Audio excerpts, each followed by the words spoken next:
Welcome to the video. इस वीडियो में हमने ऑब्जेक्ट ओरिएंटेड प्रोग्रामिंग के एक नेक्स्ट पिलर जो है इनकैप्सुलेशन के बारे में बात करनी। इससे पिछली वीडियो में हमने ऑब्जेक्ट ओरिएंटेड प्रोग्रामिंग की बेसिक्स को डिस्कस किया था कि क्या क्या बेसिक्स होती हैं, ऑब्जेक्ट ओरिएंटेड प्रोग्रामिंग से मुराद क्या है, ऑब्जेक्ट्स किस तरीके से बनाए जाते हैं। देन हम लोगों ने एक पिलर, फर्स्ट पिलर जो हमने डिस्कस किया था वो था इनहेरिटेंस का, देन एब्स्ट्रैक्शन का, और आज हम इनकैप्सुलेशन को डिस्कस कर रहे हैं। और इसके बाद एक और वीडियो होगी जो होगी पॉलीमॉर्फिज्म की। पहले हम समझते हैं कि इनकैप्सुलेशन होती क्या चीज़ है, फिर हम एक डिफरेंशिएट भी करेंगे कि एब्स्ट्रैक्शन और इनकैप्सुलेशन में डिफरेंस क्या है। बेसिकली इनकैप्सुलेशन की जो टर्म है वो कैप्सूल से निकली। अब कैप्सूल क्या चीज़ होती है? कैप्सूल जो आप सब मेडिसिन वगैरह के लिए यूज़ करते रहते हैं, कैप्सूल तो बाहर से हमें चीज़ नज़र आ रही होती है। असल जो केमिकल इंग्रेडिएंट्स होते हैं जो कि किसी भी डिजीज वगैरह के लिए होते हैं वो उसके अंदर होते हैं। मेन चीज उसके अंदर है, जो बाहर चीज है वो कैप्सूल है।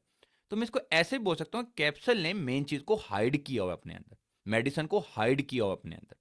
तो यही कंसेप्ट है इनकैप्सुलेशन का। Encapsulation is the concept of hiding internal data and logic inside a class, just like a capsule hides medicine.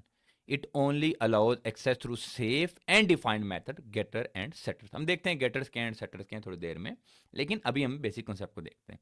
तो यहाँ पर एक प्रॉब्लम आ रही है कि एब्स्ट्रैक्शन भी तो हाइड करना ही था, इनकैप्सुलेशन भी हाइड करना ही है, लेकिन अब डिफरेंस समझते हैं। एक चीज होती है मेथड और एट्रीब्यूट्स, और एक होती है किसी भी मेथड की इंप्लीमेंटेशन के मेथड ने काम कैसे करना है। मेथड ने काम कैसे करना है, अगर उस चीज को हाइड कर दूं तो वो है एब्स्ट्रैक्शन, लेकिन अगर मैं उस मेथड या उस एट्रीब्यूट ही को हाइड कर दूं तो वो हो जाएगी इनकैप्सुलेशन। फर्क समझे कि मेथड ने काम इंप्लीमेंट कैसे होना है, अगर खाली उस बात को हाइड करूं ना तो वो है एब्स्ट्रैक्शन। अगर मैं किसी मेथड या किसी एट्रीब्यूट ही को हाइड कर दूं तो वो होती है encapsulation, to protect data and avoid misuse. अब हम एक एग्जांपल से डिस्कस करते हैं। एक बैंक अकाउंट है, बैंक अकाउंट का कोई ना कोई अकाउंट नंबर और पासवर्ड होता है। हम ये चाहते हैं कि अकाउंट नंबर तो कोई भी एक्सेस कर ले, लेकिन पासवर्ड कोई भी एक्सेस ना कर सके। क्यों? क्योंकि पासवर्ड अगर एक्सेस हो जाएगा तो कोई उसको चेंज कर सकता है, तो फिर पासवर्ड का मीनिंग ही खत्म हो जाता है। पासवर्ड चीज ही क्या है?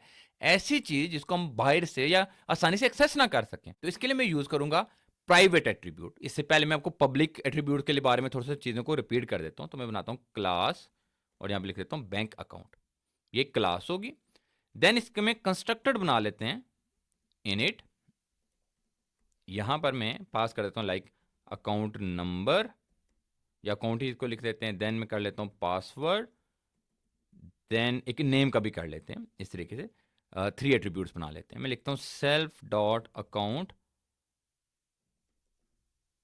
Is equal to account, then self dot password is equal to password कर लेते हैं इसको, and self dot name is equal to name कर लेते हैं। तो ये 3 एट्रीब्यूट्स हो गए।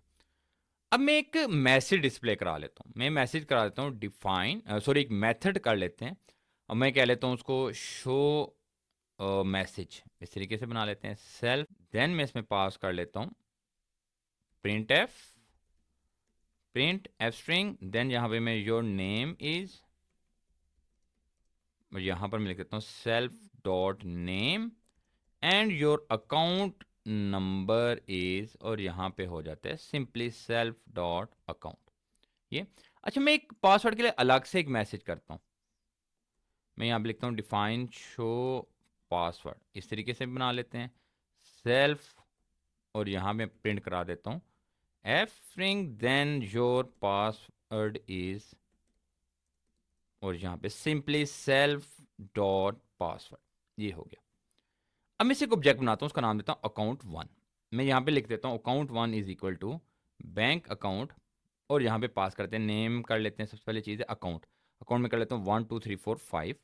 देन पासवर्ड कर लेते हैं लाइक ABCD, एंड फाइनली यहाँ पर हम नेम पास कर लेते हैं अरसलान।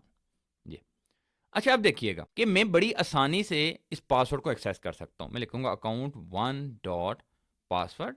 अगर मैं इसको प्रिंट करा दूँ ना, मैं इसको यहाँ पे प्रिंट करा देता हूँ प्रिंट अकाउंट 1 डॉट पासवर्ड। तो ये देखें पासवर्ड प्रिंट हो गया। अच्छा, मैं इस पासवर्ड को इस क्लास से, इस बैंक अकाउंट से बाहर चेंज भी कर सकता हूँ। मैं लिखता हूँ अकाउंट 1 डॉट पासवर्ड, और मैं इसको पास कर देता हूँ लाइक XYZ। तो मैं प्रिंट कराता हूँ पासवर्ड को अकाउंट 1 डॉट पासवर्ड। तो ये देखें, सॉरी यहाँ पे प्लस नहीं इक्वल है, और ये देखें अकाउंट 1 पासवर्ड क्या हो गया, XYZ प्रिंट हो गया। तो यही प्रॉब्लम है कि जो पासवर्ड का था वो बड़ी आसानी से एक्सेस हो पा रहा है और बड़ी आसानी से हम उसको चेंज कर सकते हैं। तो अब यहां पर बात आती है प्राइवेट एट्रीब्यूट्स को। हमें ना इस पासवर्ड के एट्रीब्यूट को किसी तरीके से हाइड करना है ताकि कोई आसान एक्सेस हो सकता है, आसानी से एक्सेस ना कर सके। तो मैं क्या करूंगा, सिंपली यहां पर, बल्कि मैं इसको कॉपी करता हूं और मैं इसको यहां पर लाके जहां पे चेंजेस करता हूं। अब मैं यहां पर सिंपली क्या करूंगा, इसको, ये पहले अभी फिलहाल पब्लिक एट्रीब्यूट है, इसको प्राइवेट एट्रीब्यूट बनाने के लिए मैं सिंपली 2 टाइम्स अंडरस्कोर लिख दूंगा। फिर मुझे यहां पर भी इसको चेंज करना पड़ेगा। तो ये देखें। अच्छा, अब मैं जब इसको रिमूव करके मैं सिंपली इसको एक्सेस करने की पहले कोशिश करता हूं तो ये एरर आ जाएगा। क्यों? क्योंकि अब ये हो गया प्राइवेट एट्रीब्यूट। अच्छा, बात का ये भी होता है कि ऐसे करने से, तो इससे करने से कोई फर्क नहीं पड़ना, ये स्टिल एक प्राइवेट एट्रीब्यूट है, इसको मैं उस क्लास के बाहर एक्सेस नहीं कर सकता। लेकिन यहां पे एक बात आपने याद रखनी है कि क्लास के बाहर एक्सेस नहीं कर सकता, इसका हरगिज मतलब नहीं कि क्लास के अंदर एक्सेस नहीं कर सकता। मैं क्लास के अंदर भी इसको एक्सेस कर सकता हूं। अच्छा, अब ये काम नहीं कर रहा तो जाहिर सी बात है मैं इसको चेंज भी नहीं कर सकता इस तरीके से, तो चेंज नहीं करूंगा तो ये भी एरर है। तो मैं इसको खत्म करता हूं और मैं यहां पे करता हूं show account 1 dot show password. तो ये देखें, तो योर पासवर्ड इज ABCD। तो मैंने इस पासवर्ड को एक्सेस कर लिया।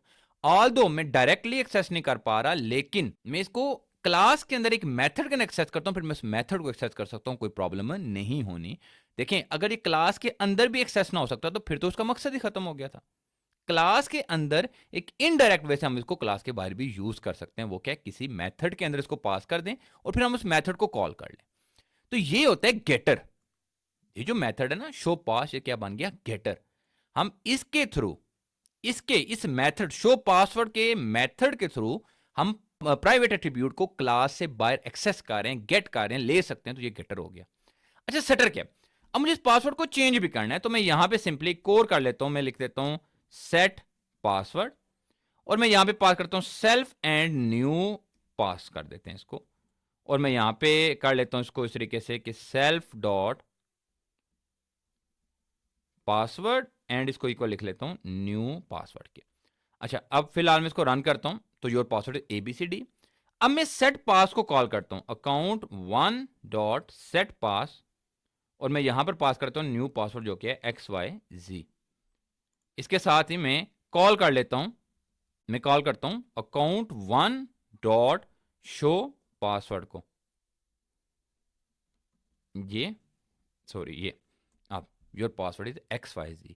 तो ये जो सेट पास है ये बन गया सेटर और ये जो मैसेज है ये क्या बन गया, गेटर। हम इसके अंदर इफ एल्स को भी यूज कर सकते हैं, कुछ भी कर सकते हैं। जब आप डिटेल में डिस्कस करें ना, डिटेल में इसकी प्रैक्टिस करें, तो आप इसके अंदर इफ एल्स पासवर्ड चेक कर सकते हैं, वेरीफाई कर सकते हैं, कैपिटलाइज है, अंडरस्कोर है, सब कुछ चीजें चेक हो सकती हैं। लेकिन वो ज्यादा डिटेल की बात हो जानी है। सिंपली इनकैप्सुलेशन क्या है कि आपने इस वेरिएबल को, इस एट्रीब्यूट को हाइड कर लिया किसके अंदर, क्लास के अंदर। तो ये होगी इनकैप्सुलेशन। इसके बाद प्रॉब्लम ये थी कि इसका फायदा क्या है। हाइड कर लिया तो कहीं ना कहीं यूज तो करना है, तो उसका यूजेज क्या है कि हम इसको क्लास के बाद डायरेक्टली एक्सेस नहीं कर सकते। क्लास के अंदर इसको एक्सेस करके उस मेथड के थ्रू हम उसको बाहर भी एक्सेस कर सकते हैं। तो वो जो मेथड होते हैं उनको कहते हैं गेटर एंड सेटर। स्टिल अगर आपको इस वीडियो में कोई प्रॉब्लम आ रही है, कोई कॉन्सेप्ट समझ नहीं आ रहा, या सिर्फ प्रीवियस वीडियो में कोई प्रॉब्लम है ऊप्स या बेसिक पाइथन के अंदर, तो स्टिल आप मुझे कमेंट सेक्शन में बता सकते हैं, मैं जरूर उसका रिस्पॉन्स करूंगा। Thank you.